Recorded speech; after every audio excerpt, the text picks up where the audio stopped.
The potential fallacy of self-determination. This is a bit of an uncomfortable idea that most of the things we do are much more out of our control than we'd like to believe. Plenty of reputable scientists believe that free will might be an illusion, that we are much less in control of our day-to-day behaviors and decisions than we'd like to believe, that any success is due to factors that are largely outside of our control, and that any failures are due to factors largely outside of our control. Not a popular idea. Our entire legal system is based on the idea of free will and accountability. One of the core concepts of Christianity is the idea of free will, the freedom to choose to do evil or to do good, to choose to walk with God or walk separately from God. But what if those scientists are right? What if we really don't have much of a free will? What if all of our successes really are just down to luck? What if our failures really are just down to luck? Consider this metaphor. It's going to be a bit of a stretch, but here we go. Imagine they had a national coin tossing tournament, and this was held in as many public venues as possible. Bars, stadiums,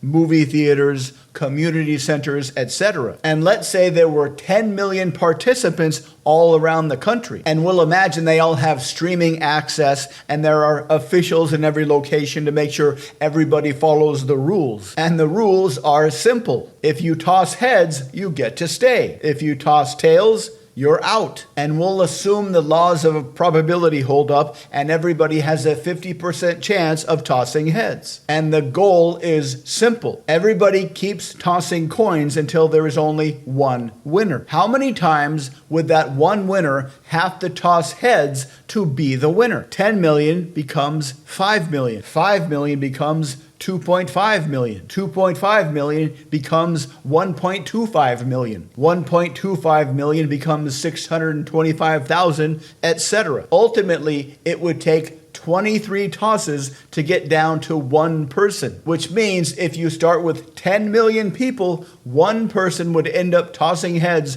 23 times in a row. Now, here's the interesting part of this metaphor. While that person was tossing 23 heads in a row, what would they be thinking? That person who would end up being 1 out of 10 million people. After tossing maybe 10 heads in a row, they would start to think that they were exceptionally lucky. They might start to recite a lucky prayer before each toss. They might become very superstitious in their behavior. So what would happen to them if they won? They'd be a celebrity. That one person who tossed 23 heads in a row. Everybody would want to interview them to find out what that was like. Now, carefully consider this next question. Would they think to themselves, "Oh no, I'm not lucky at all. This was absolutely expected by the laws of probability. I mean, if you take 10 million people all tossing coins, one of them is going to toss 23 heads in a row." Or would they start to believe that they were special somehow, that they personally had something to do with their luck? Now imagine they've been going on famous podcasts and TV interviews for a while.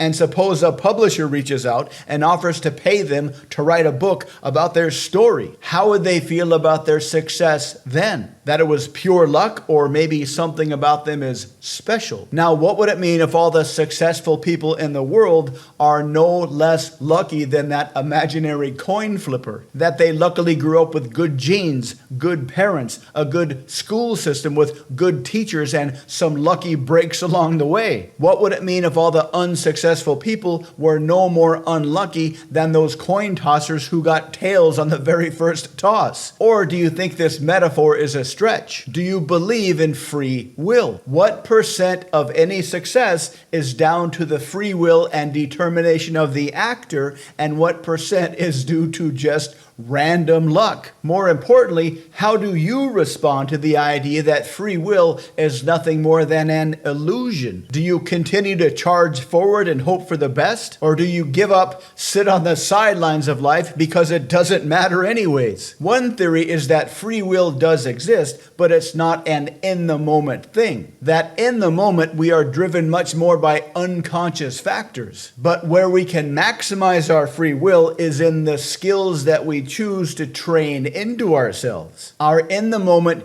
thinking and behaving and communicating is down to our nature. But this nature is both our inherent nature and our second nature. And our second nature is based on what we decide with our free will to train into ourselves. How we train in our thinking, our language, and our behaviors. This means there is hope, and that hope will be achieved by training in more successful thinking and speaking and behavioral patterns, by training in more successful communication strategies, and by believing how we can control our second nature, we can, to an extent, control the outcome of our lives. If you're interested in learning more how you can change your second nature, please visit mindpersuasion.com. You can check out the links below. And because we make videos almost every day, please subscribe to our channel. Let us know what you think in the comments. Thank you for watching.